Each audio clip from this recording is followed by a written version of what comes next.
One, two. Okay. Maybe this will work. I'm dreaming.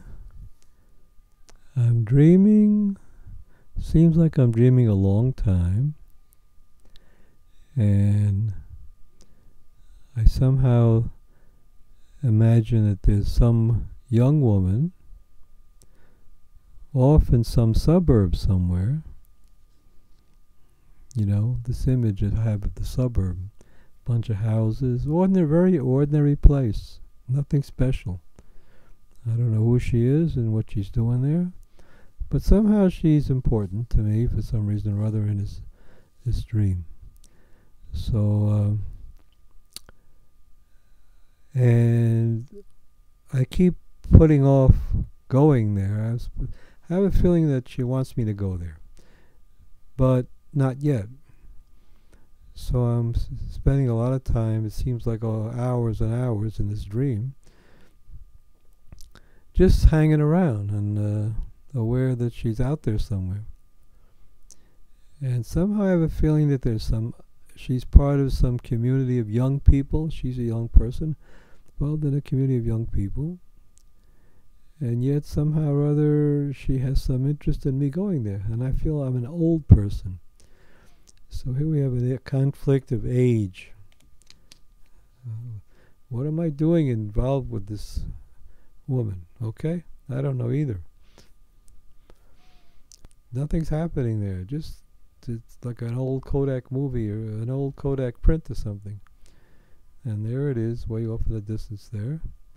In fact, there's a sense that it's a covered image. There's something blocking it. It's not a clear image. It's got like wax paper on top of it. And I gotta put some wax paper on this image now. Okay, I'll stop.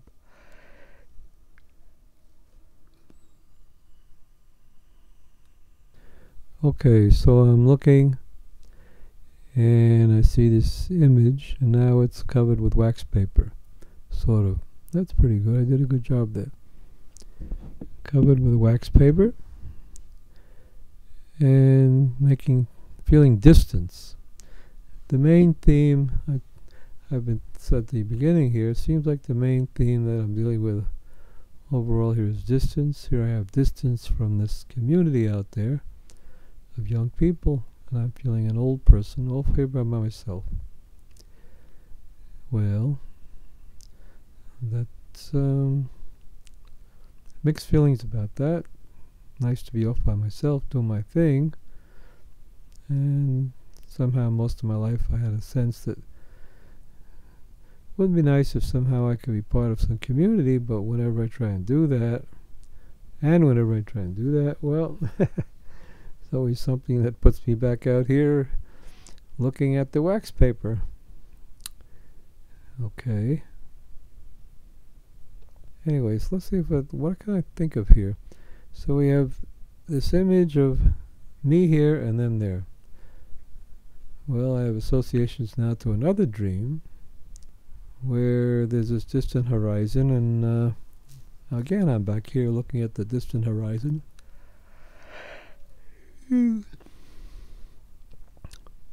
And again, that's an idea of distance. And that's a recurring dream from a long time ago, and this is a brand new dream. So it seems like this theme here of distance. Me here and them there. Now that seems like a nice, pretty clear opposition. Dialogue that I could do between me here and them there, or me here and the horizon there. But since we're on this is supposed to be something about Judaism, we're on dealing with the Jewish content material here. So let's see if I can relate it to some Jewish ideas. Well, first of all, as they say in Taoism, before you paint the branch, first become the branch. What does that have to do with this? Well, each of the sides here, if I do the dialogue, I identify with it. Nachman Bresson says a Jew, but it actually, we don't have to be so chauvinistic. Anyone needs to find the idea, the inner idea in everything, And that's what we do when we identify with something. If I stay over here and talk to that image over there, that whatever it is over there, I'm identifying. And then if I go over and sit in the other chair, and I'm identifying with the other side, and I go back and forth until I get to some kind of a impasse, and that impasse gives us the idea of what they call in Kabbalah or in philosophy, Tzimtzum, a void. We don't know. It's dialectical thinking. X minus X, we get to the voids at 0, and then if we keep working, have faith that something will come out of the void, so then we can discover a new idea. Let's apply it to Judaism. For example, if I'm right now on the side looking at that wax paper, imagining that woman up over there, so I am the side of Chokhmah, the side of the idea, projecting an idea. I'm Adam projecting an Eve, building a God now is creating out of my rib an otherness, an Eve. And then I relate to that. If I now play the other side, I am this woman over here behind the wax paper. I am this woman over here in this community of young people. And you're an old fart over there. I don't know what I have to do with you, and you don't know what you have to do with me, but somehow we're in this dream together. Me and my friends, and you over there. Okay, so I as a young woman am projecting you over there. So I am Adam, and you are Eve, created out of my rib, created out of me. And the rib is a metaphor. Okay, so you get the point there. It's Chokhmah Binah, in other words, the right side of this tree of life, the Sephirot, creating the left side. And then the switching over, and each of us takes turns being the side of Adam projecting an Eve, or Chokhmah projecting a Binah, and we go back and forth until we get to the void.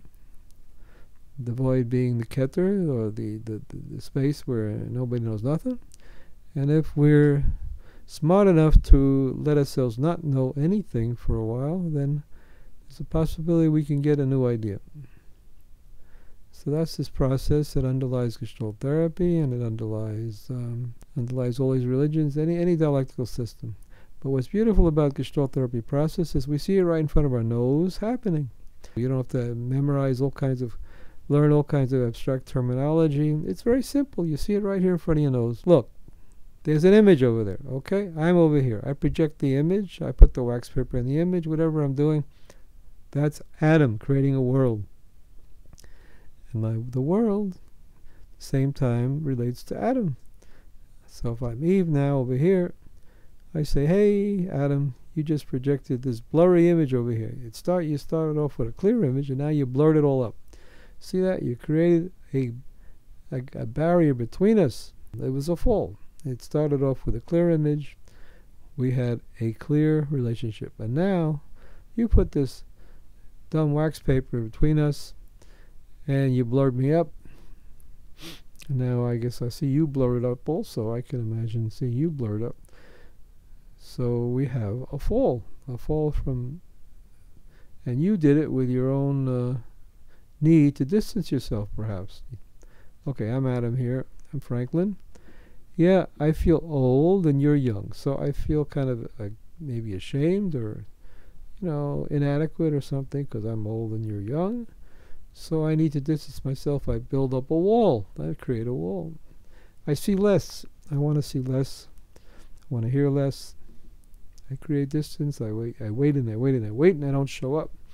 That's the fall. I create a hole where there was clear vision. Now there's blurry vision. So I created a gap, a deficiency in my potential. I robbed myself of some pure ability to see clearly. So now I see the world as like through dark glasses or blurry image here. All right. So this is a very good example how the religion and the therapy are saying the same thing. The therapy here, whatever you want to call it therapy, let's call it a meditative process because we're staying in the now. This is something obvious and simple to look at. We don't have to get involved with all kinds of labels. We can get involved with labels. Call it chokhmah, bina, keter, or we can go one level down and call it chesed, din, dat, whatever you want to call it. Call it thesis, antithesis, synthesis. No end to the abstractions we can create, but look, it's so simple. It's so simple. We start off with a clear image. I have some need to distance myself, so I give into that. I start playing the distancing game, and I rob myself of potential, block the encounter, set up a imaginary safe situation. Maybe I learned it in childhood. Best to make. Let's put. I should put wax paper between me and the world. Get back here, go into my own little trip, being a little child prodigy or something, and the hell with communicating with other people. Okay, my little model airplanes are more interesting than than that big playground out there. I don't like it out there. I get beat up. I'm not so good at the sports, but here, in my little world with my little model airplanes and boats, and what else do I make here? I can doodle. I can play music, all this stuff. So I make myself into an introvert. And how do I do it? I put wax paper there. So, again, this is a fall. I want to settle into some safe habit, so to protect myself, and then I grow up that way, looking at the world through wax paper. All right? That's, I guess, on the positive side is that I have all this time, cut myself off, and then I have time to create all these videos and all this interesting stuff, and no normal person would sit here for a year and create videos, and would sit there for 10 years writing shows and all that. And most people wouldn't want to bother to do that, but I do it, and it's my way of finding meaning. But you see, a lot of it comes out of my need to put a wax paper between me and the world. Okay, so we did a little theology, we did a little Gestalt therapy.